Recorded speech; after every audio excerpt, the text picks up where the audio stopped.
Здравейте, добре дошли на партито на курса за брака. За онези, които не ни познават, аз съм Ники Ли и със съпругата ми Сила организираме курса за брака. Чудесно е да ви видя тук. Без значение дали сте дошли доброволно или сте били довлечени от приятел, от своя съпруг или съпруга.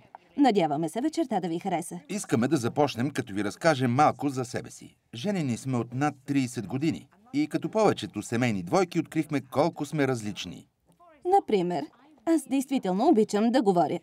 Ако през ума ми мине мисъл, обичам веднага да я изразявам. Аз прекарвам много време в обмислене на това, което искам да кажа. И след това изчаквам възможност, за да го направя. Аз съм склонна да се изразявам с много плам и само от време на време преувеличавам по-малко. Затова, когато сме с други хора, започвам доста да се притеснявам какво може да каже Сила. Ники винаги е обичал да става рано и да скача от леглото в мига, в който звънне алармата. Той мрази идеята за закуска в леглото, която пък е моята представа за рая. Сила става активна към 10 вечерта, а аз се опитвам да си представя как ще получа 7-те часа сън, от които се нуждая. След това отпуската. Обичам да бъда много активен и времето изобщо не ми влияе. Докато на мен времето ми влияе. Много повече предпочитам да е топло, по-скоро горещо. Обичам да прекарвам поне част от отпуската в неправене на абсолютно нищо. И така, както чувате, ние сме много различни. Да намерим начин да живеем с различен от нас човек е част от забавлението и предизвикателството на брака. Какво е необходимо за един силен брак? Ще чуем мнението на хора, за да разберем какво мислят те.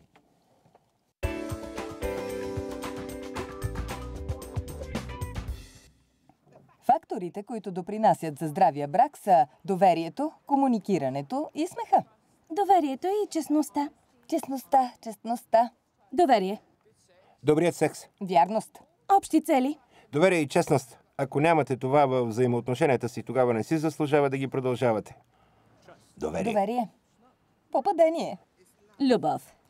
Нека казваме тези две малки думи. Обичам те всеки път и при всяка възможност. Ако изобщо няма любов, няма да има дългосрочни взаимоотношения, нали така? Да не се страхуват един от друг. Много разбиране. Пълна отдаденост. Много усилия. Или го имате, или не. Край на историята. След толкова много години просто се опознавате. И това-то. Мисля, че трябва да бъдете също и добри приятели. Мисля, че приятелството. Мисля, че ако можете да бъдете преди всичко приятели, тогава ще преодолеете всичко. Бракът на повечето ни познати не потръгна, защото не умеят да бъдат приятели един с друг. Предполагам, че ние едва започваме да навлизаме в брака, така че... Усилена работа. Къса памет. Съжалявам. Очаквате да бъдем много сериозни ли? Не, действително е така. Трябва да работим върху брака си. Сега ще ви разкажем накратко за курса за брака. Курсът се провежда в 7 събирания. Той е за всякакви двойки, без значение дали сте заедно от 2, 10 или дори 40 години. Без значение дали взаимоотношенията ви са лесни или преминавате през трудно време, или пък усещате, че буксувате. В курса ще получите методи и идеи, които са приложими и полезни за всеки. Курсът ни започва с вечеря на свещи. Опитваме се да направим атмосферата по-отпускаща, прилича на днешната, но двойките седят на отделни маси. Усещането е като на специална вечер, като на среща за двама. На всяко общо събиране с Сила говорим за различен аспект от брака. И след това всяка двойка има възможност да обсъди темата самостоятелно. Дискретността е много важна, затова усилваме достатъчно музиката за фон. По време на курса не говорим само двамата с Ники. Включваме предварително заснети клипчета с други двойки, които са преминали курса.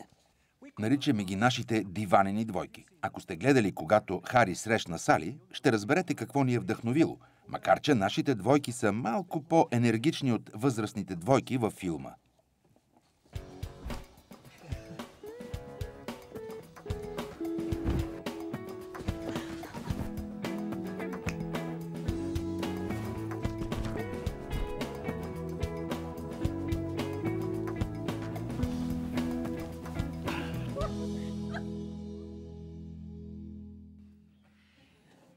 Провеждаме курса за брака от 1996. Сега той се използва по целия свят и е вълнуващо, когато слушаме за промените, които е предизвикало хиляди хора.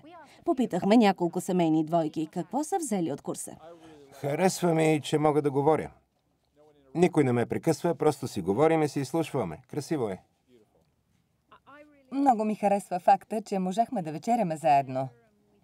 И това беше време само за нас. Това ми хареса. Също така ми хареса факта, че всяко събиране бе практично и накрая си тръгвахме с нещо полезно от всяка тема.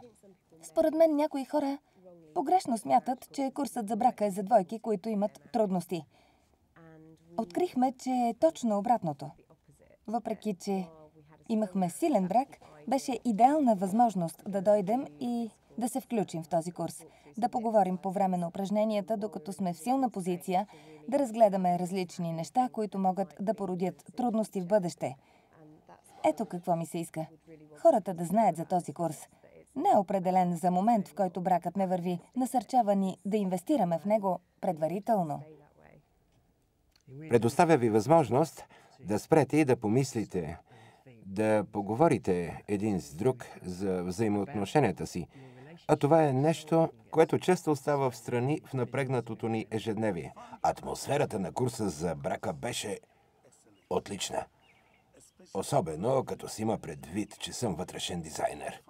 Подредените маси бяха добре декорирани и това ни накара да се отпуснем. Също така забелязах, че двойките седят заедно и имаха уединението да говорят за темите, без да бъдат подслушвани от другите, които също седяха заедно. Атмосферата беше романтична, дискретна и предоставяше възможност за отпускане и откровено обсъждане на темите. Курсът за брака е фантастичен. Мисля си, че има дългосрочно въздействие. Надявам се още да не сме достигнали края на въздействието, което ще окаже върху нас. Мисля, че той предоставя практически житейски методи, които можете да използвате в брака си. И не само там, а и в много взаимоотношения с децата, с приятелите и с други хора. Много ни хареса. Мислим, че е невероятен. Установих, че курсът за брака ни помогна да си обърнем внимание един на друг, да прекарваме време заедно, отново да се изслушваме. За мен това беше най-полезно. Въпросът, който ще разгледаме тази вечер е: какво кара брака да се развива? Неотдавна имаше статия за една брачна двойка, която бе отпразнувала 80-та си годишнина. Присъстваха Пърси Ероу Смит на 105 и неговата съпруга Флоренс на 100. Бракът им бил успешен, защото те продължавали да работят усилено върху него и никога не си лягали скарани. Неговият отговор бе по-стегнат. Той обясни успеха на брака им с 2 думи. Да, скъпа. Госпожа Ероу Смит продължава. Не беше лесно, но си струваше, защото той е повече от моя най-добър приятел. Той е любовта на живота ми. Напоследък не се караме много, само когато искам да гледам сапунките, които той мрази. Имали сме караници, но заедно сме ги преодолявали. Винаги си лягаме като приятели и винаги се сдобряваме, преди да заспим. Всяка вечер се целуваме и се държим за ръце. Той не може да заспи, ако не го държа. Господин Ероу Смит кима доволен. Подобно на семейство Ероу Смит, и ние трябва да работим върху брака си. Един съпруг, женен от повече от 60 години, казал на сгодена наскоро двойка: „Поздравления! Предстоят ви толкова много неща. Първите 50 години са най-трудни." Добрите бракове не са плод на случайността. Ако трябва да обобщим за какво е курсът за брака, ще го направим в 2 думи. За любовта. Бракът е за любовта. Под любов обаче не разбираме единствено чувствата. Ако беше така, влюбваме се, сключваме брак, после чувствата ни се променят, щом първоначалното влечение премине или се сблъскаме с първото голямо различие помежду ни. Лесно може да заключим, че бракът няма бъдеще. В романа на Берниер «Мандолината на капитан Корели», на който до известна степен се базира и филмът, овдовелият доктор Янис говори с дъщеря си Пелагия, когато тя се влюбва в капитан Корели. И казва: „Любовта не е бездиханност, не е тръпка, не е обещание за вечна страст, не е желание да правите секс през минута всеки ден. Не е да лежиш нощем и да си мечтаеш как той целува всяка извивка на тялото ти. Не се изчервявай. Казвам ти някои истини. Това е просто да бъдеш влюбен. Него го умее всеки глупак. Любовта е онова, което остава след като влюбването е отшумяло. Ние с майка ти я имахме. Ние имахме корени, които се бяха срасли дълбоко под земята. И след като всички красиви цветове окапаха от клоните, установихме, че сме едно, а не две дървета. За това копнеем, нали? Този вид любов е избор. Ние решаваме да обичаме и чувствата следват решението. Един от най-проникновените и практически съвети, които сме чували да се цитира на много бракосъчетания и помага на брака да се развива, идва от една фраза в Новия завет, която гласи «Вие се облечете в любовта». Авторът Свети Павел описва любовта като нещо, което трябва да бъде обличено всеки ден, като съзнателно действие, като обличане на яке.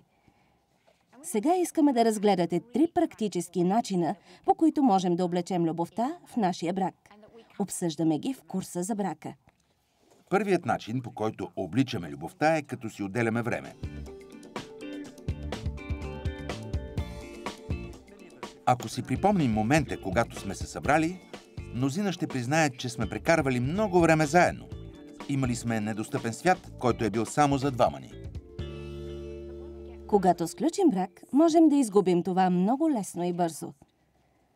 Специалното време заедно, като семейна двойка, често изчезва. Върху нас сякаш има толкова силен натиск. Различни неща се загнездват в личния ни живот. Сметки, родители, сватове, съседи, решения свързани с децата, ако имаме деца, изисквания на работата, телефона или привличането на телевизията.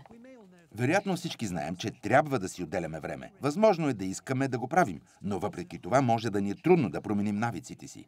Създадохме курса за брака, за да дадем шанс на двойките да се променят. Тъй като той предлага 7 събирания в календара, които да прекараме като двойки, това може да даде нужният тласък, който да разчупи старите навици и да постави началото на нов навик за редовното прекарване на време заедно. Когато семейните двойки завършат курса, ние им предлагаме да продължат да планират по няколко часа всяка седмица, през които да бъдат заедно. Наричаме това брачно време. Редовните срещи действително съхраняват живи любовта, смеха, приятелството и романтиката в брака. Ние разбрахме, че брачното време е много важно за нас. На един етап бяхме забравили да си отделяме време. За нас беше много важно да започнем да прекарваме време само двамата и да се наслаждаваме един на друг. Не само по любовен начин, но и по забавен начин. Спомням си периода, когато нямахме брачно време. Тогава просто се чувствах използвана. Все едно, задачата ми беше да върша различни неща вкъщи, докато взаимоотношенията и забавната страна в брака ни изцяло липсваха, а те са важни. Толкова е важно да имаме такова време. Нужно е да се борите за него. Особено когато децата пораснат. Е възможно да посвещавате цялото си време на тях и да не оставите никакво за вас. Това ще окаже вредно влияние върху брака ви. По отношение на Ники и мен, това брачно време, тази ежеседмична среща, вероятно е била единственото най-важно нещо, което сме се стремили да правим през тези 30 години. Без съмнение, виждаме благотворното въздействие върху взаимоотношенията ни, когато превръщаме брачното време в приоритет всяка седмица. Това, което правим, също е истински важно. Това не е време да обсъждаме дребни проблеми, ежедневни, външни и практични неща. Не е време да разрешаваме различията си или неща, които пораждат конфликт. Вместо това ни се предоставя възможност да се отпуснем, да се забавляваме заедно, да говорим на осмислено ниво като приятели. Ето какво прочетох за приятелството. Приятел е някой, който се радва да те види и няма непосредствени планове за това как да те шлифова. Това обяснява защо приятелството отсъства в някои бракове. Срещата не е време, когато да обсъждаме проблеми. С Ники се редуваме в организирането на онова, което да правим всяка седмица. Това означава, че понякога можем да планираме изненади един за друг. Аз обичам изненадите. Спомням си, една седмица беше ред на Ники да организира брачното ни време. И тъй като то съвпадна с годишнина от сватбата ни, той планира нещо специално. Аз нямах никаква представа какво става, когато потеглихме за централен Лондон с плетена кошница и одеяло. Разбрах, че Ники бе резервирал най-евтините билети, които бе успял да намери за мюзикъла «Клетниците». Местата бяха високо горе. Бе решил да си направим пикник по време на антракта в някой парк наблизо. Имаше няколко проблема. Първо, антрактът бе само от 15 минути. Второ, наблизо нямаше никакъв парк. И трето, кошницата за пикник бе точно под краката ни на тесните места най-отгоре. Ники, обаче, бе решил да си направим пикник и за това седнахме от двете страни на стълбището, докато хората минаваха. За 11 минути погълнахме 5 различни ястия, което при мен доведе до леки проблеми с храносмилането. Бях много радостен, че не видяхме нито един познат. И аз. Никога обаче няма да забравя тази вечер. Аз лично обичам такива изненади. Дори да не се получат и да вървят според плана. Всички проучвания, а и здравият разум показват, че количеството забавления, което имаме в брака си, е ключовият елемент, който разкрива щастието в нашия брак. Затова едно от първите неща, за които говорим тук, е планирането на специално време заедно, защото то е жизнено важна инвестиция. Вторият начин, по който се обличаме с любовта, е да осъзнаем и приемем различията помежду ни като двойка. Бяха ми нужни няколко години брачен живот, за да осъзная, че никога няма да успея да променя Ники да стане като мен. Когато се влюбим, често сме привлечени от начините, по които съпругът или съпругата ни се различава. Запленени сме от различния начин, по който те правят всичко, както и от различния им подход към живота. Обикновено обаче, след като сключим брак, тези неща могат да се превърнат в източник на разправии и конфликт. По отношение на различията бих казал, че когато с Джуди бяхме по-млади, отидохме на предбрачен курс. Хората, които го ръководеха, зададоха въпроса: какво ви дразни във вашия партньор? И други подобни въпроси. Аз си стоях, времето минаваше и не можех да се сетя за нищо. Джуди състави един дълъг списък и написа доста неща. Доста се посмяхме над него. Така беше. Както вече споменахме, Ники и аз се различаваме коренно в много отношения. Едно от нещата, които не сме споменавали, е как хващаме влак или самолет. Аз предпочитам да съм там достатъчно рано, понякога достатъчно рано, за да хвана предишния влак, но нямам нищо против това. Обичам да изпия едно кафе, да си купя списание, да седна и просто да наблюдавам. Аз обичам да съм там в последната възможна минута. В противен случай си мисля, че си губя ценното време, като стоя и чакам. Ники винаги е бил спокоен, що се отнася до пътуването. Когато се запознахме, това ми се стори доста впечатляващо, тъй като в моето семейство винаги наставаше суматоха и имаше големи приготовления. Няколко години след като бяхме сключили брак, това започна да ми пречи и да ме дразни, защото съм напълно изумена, че Ники не оставя повече време за неочаквани забавяния. Най-досадното е, че само веднъж е изпускал влак през последните 30 години. Колкото по-раздразнена съм аз, толкова по-бавно се приготвя той. Просто давам на влака спортсменска преднина. Как преодоляваме този проблем? Помага ми просто да си напомням, че ми харесва да съм омъжена за някой, който е много по-спокоен преди пътуване от мен. Още не мога да разбера защо Сила иска да прекарва толкова време на гарата. Но установих, че пътуването е много по-щастливо, ако умножа по 4 времето, което обикновено бих планирал. Неотдавна пристигнахме на една сватба 4 часа и половина по-рано. Аз работя по въпроса. Брачният консултант и автор Гари Чапман разказва за едно различие между него и съпругата му Каролин. Описва я като човек, който обича да отваря чекмеджета, но не и да ги затваря. Този навик много го дразнал. Всеки път, когато видел отворено чекмедже, се ядосвал и понякога експлодирал. Гари решил да използва образователния си опит да направи на Каролин нагледна демонстрация и да изнесе лекция. Махнал едно от чекмеджетата в банята, показал им малкото колелце отдолу, как попада в улея, и обяснил какво невероятно изобретение е то. Този път видял, че тя разбира колко е сериозен той, но това не я накарало да се промени. Един ден се прибрал вкъщи и открил, че 18-месечната им дъщеря паднала и си ударила окото на ръба на едно от отворените чекмеджета. Каролин я закарала в болница и докато тя му разказвала цялата история, той се гордеял с това, че успял да контролира чувствата си и изобщо не споменал за отвореното чекмедже. Бил сигурен, че това ще свърши работа. Сега ще трябва да се промени, но не станало. След още една седмица си помислил, не вярвам, че ще се промени. Започнал да обмисля възможностите. Номер 1. Може да я остави. Номер 2. Може да се чувства ужасно всеки път, когато види отворено чекмедже, докато някой от тях двамата не умре. Номер 3. Може да приеме, че тя просто отваря чекмеджетата и че той получава задачата да ги затваря. Веднага зачеркнал първата възможност. Докато мислил върху втората, осъзнал, че ако ще се чувства нещастен всеки път, когато види отворено чекмедже, ще прекара голяма част от дните си в нещастие. Затова избрал третата възможност – да приеме това като едно от нейните несъвършенства. Прибрал се вкъщи, за да обяви решението си.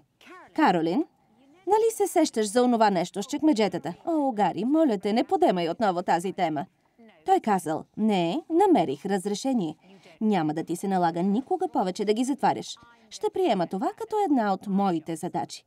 Проблемът ни с чекмеджетата е разрешен. Гари завършва историята така. От тогава отворените чекмеджета престанаха да ме ядосват. Не изпитвам никакво лошо чувство. Просто ги затварям. Това е моята задача. Когато се прибера вкъщи, ви гарантирам, че ще ме чакат много отворени чекмеджета. Ще ги затворя и всичко ще бъде наред. Има неща, които никога няма да успеем да променим своя съпруг или съпруга. Бях толкова отвратен и направо шокиран, когато за първи път видях Лиз да пие мляко от кутията, защото това не се прави. Има чаши, за да пие млякото от тях. Не искам по кутията да има слюнка, затова Толкова е приятно, прекрасно е, обичам да го правя. беше като съвсем се отвратих от видяното. Опитах се да й обясня колко нехигиенично и грубо е това и Веднъж се промъкнах, докато той не гледаше, но от време на време ме хваща и ми изкарва ангелите, а млякото се разхвърчава. Да, затова просто трябваше да науча, че това е едно от нещата, които Лиз прави. Не знам какво ще стане, когато имаме деца. И така, вместо да се концентрираме върху нещата, които ни дразнят и които няма да променим, е по-добре да ги приемем такива, каквито са и да гледаме добрите неща. По този начин можем да обединим силните си страни и взаимно да се подкрепяме. Курсът за брака ни помогна да научим как да работим като екип и да оценяваме това. В най-лошия случай аз съм доста мързелив. Сара е... в най-добрия случай, според самата нея, луд вихър от деятелност и за това се случват много неща. Мисля, че това, което стана е, че Дейвид се превърна в моя котва. Той ме забавя и ми помага повече да се наслаждавам на това, което съм, отколкото когато върша неща, към които съм склонна по природа. Вероятно за Дейвид съм нещо като ракетен двигател. Да, тя ме мотивира и насърчава да правя разни неща, вместо да стоя вкъщи по цял ден. И така, мисля си, че курсът ни помогна да оценим това, че има баланс и че си помагаме взаимно и че би било скучно, ако бяхме женени за човек, който е като нас. Ако аз се бях омъжила за човек като мен, щях да бъда изтощена. А аз щях да гледам филми по цял ден, което би било страхотно. Не, би било ужасно. Щеше да е ужасно. Третият начин да облечем любовта, за който говорим на курса за брака, е да открием какво кара нашият партньор да се чувства обичан.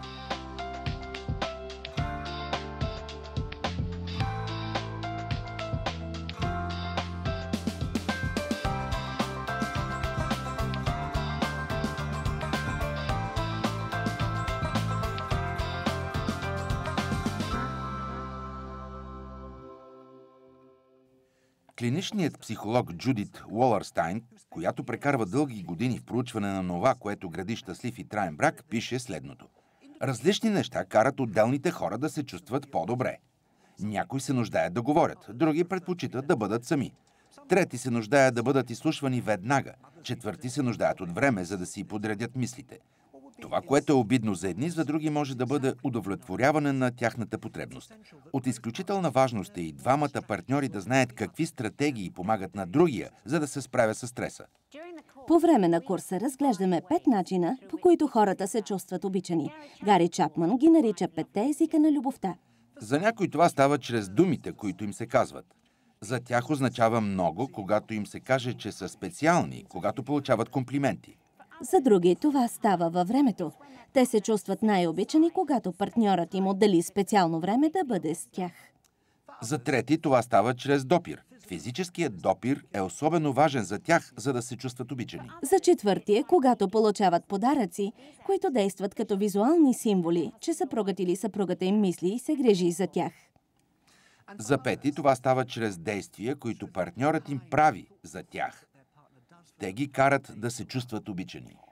Думи, време, допир, подаръци, действия. Това са 5 езика на любовта. Обикновено всеки от нас е склонен да дарява любовта си по начин, по който обича да я получава. Това обаче не действа, ако другият се чувства обичан по различен начин. По време на курса семейните двойки разбират какво е най-важно и удовлетворява нуждите на партньора им и какво ги кара да се чувстват обичани. По време на курса за брака научих, че моят език на любовта са нежните думи. Осъзнах, че с Майлс имаме много различни езици на любовта. Моят е нежните думи, а неговият е времето. И осъзнах, че е нужно да прекарвам много време с Майлс. Не можех да разбера защо му е нужно толкова много време. Един пример. Веднъж пътувахме от Австралия към Лондон. Стояхме един до друг в самолета, четяхме вестници, гледахме филми, бяхме заедно. Когато се прибрахме вкъщи, той каза: "Нужно ми е повече време с теб." Отговорих му: "Нали допреди малко бяхме заедно часове наред?" Той ми каза: "Не бяхме заедно. Не разговаряхме, не правехме нещата заедно. Ти просто си правеше твоите неща." Открих, че Дебора наистина обича благите и насърчителни думи. Като малък израснах в семейство, в което много се шегувахме и се закачахме, но всяка изречена нежна дума бе проява на слабост.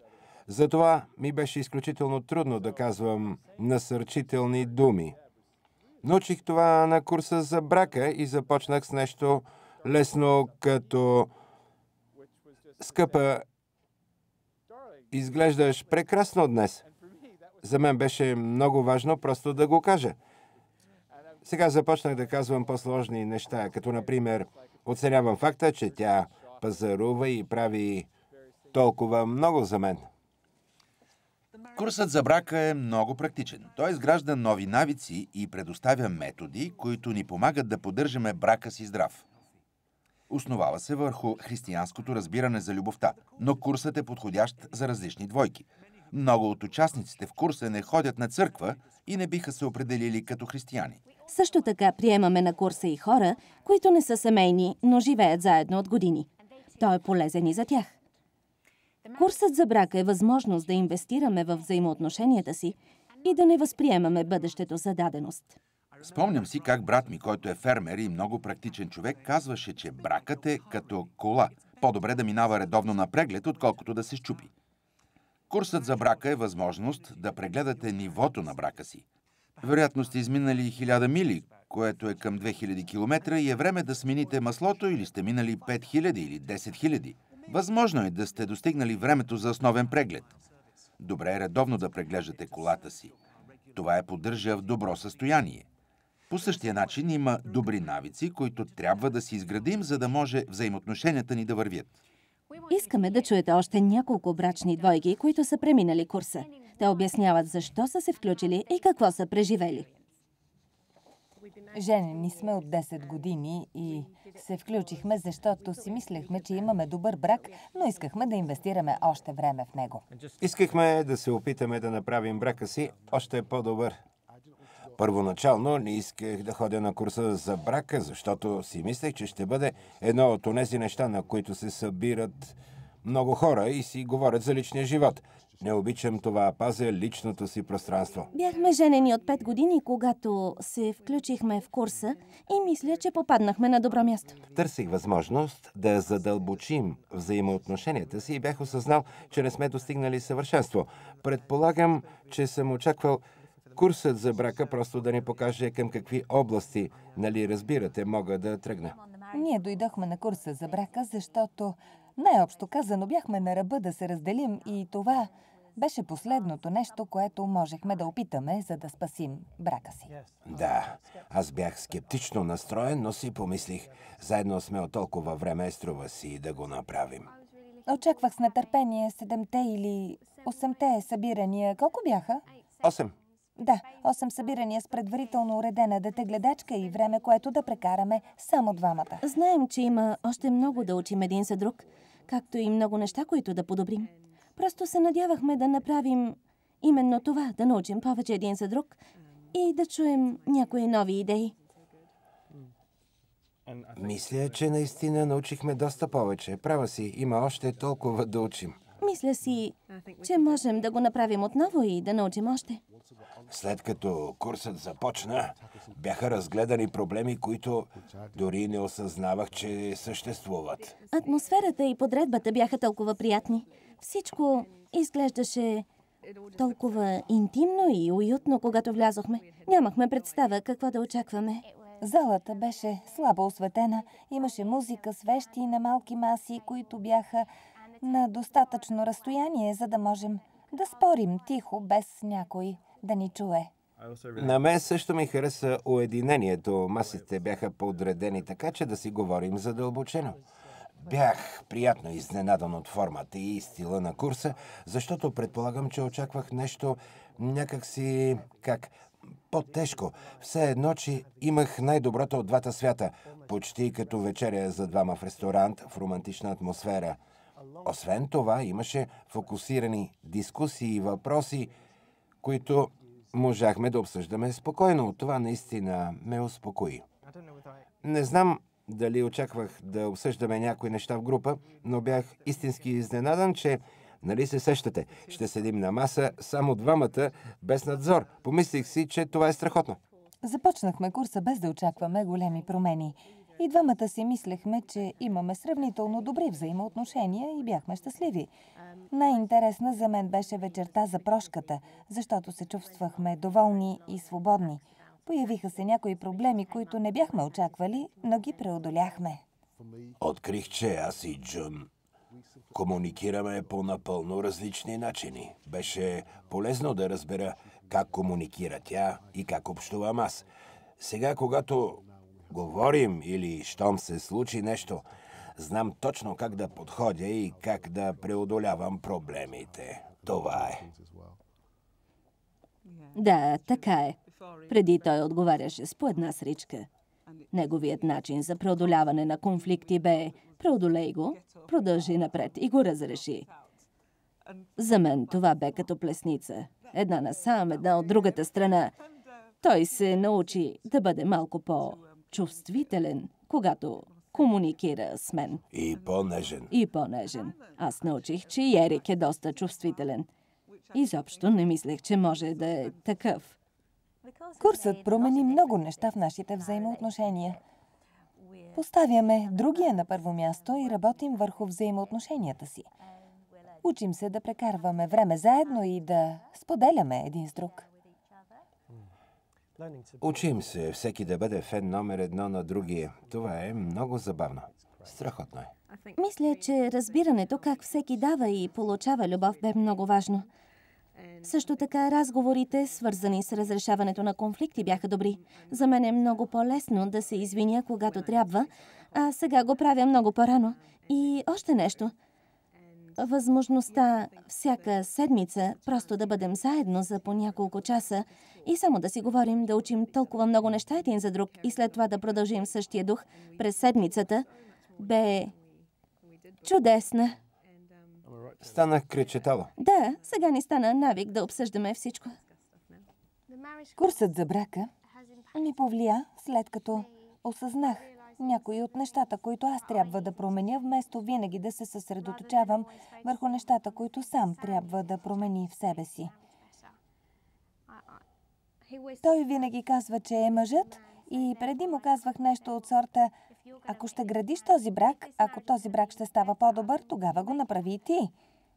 Това не е нещо, което да направи сам. И двамата трябва да го направим. Курсът на практика спаси нашия брак. Даде ни методи, с които да градим брака си в бъдеще. За мен беше добра инвестиция. Осъзнахме потребността да прекарваме повече време заедно и действително да отделяме в напрегнатия си живот време един за друг. Мисля си, че това наистина го приложихме, особено след първото събиране, когато направихме равносметка и осъзнахме кое действително е важно и върху какво е нужно да поработим повече. Резултатът от курса за брака за нас бе, че той издигна брака ни на ново ниво. Ново ниво на сплотеност, ново ниво на комуникиране. Помогна ни да осъзнаем потребността от планиране на брачното време. Като траен резултат мога да кажа, че курсът за брака много ни сближи. В това няма никакво съмнение. Разбираме посоката, от която идва всеки, къде сме сега и на къде сме поели. Чувстваме се много по-свързани на много различни нива. Също знаем, че разполагаме с начините, по които да продължим да се свързваме още повече и да подновяваме връзката помежду си. Това е много важно. Напълно съм съгласна. Мисля, че основната промяна, до която доведе курсът, бе, че и двамата разбрахме, че искаме да влагаме време и сили в брака си. Самото участие в курса ни показа, че и двамата сме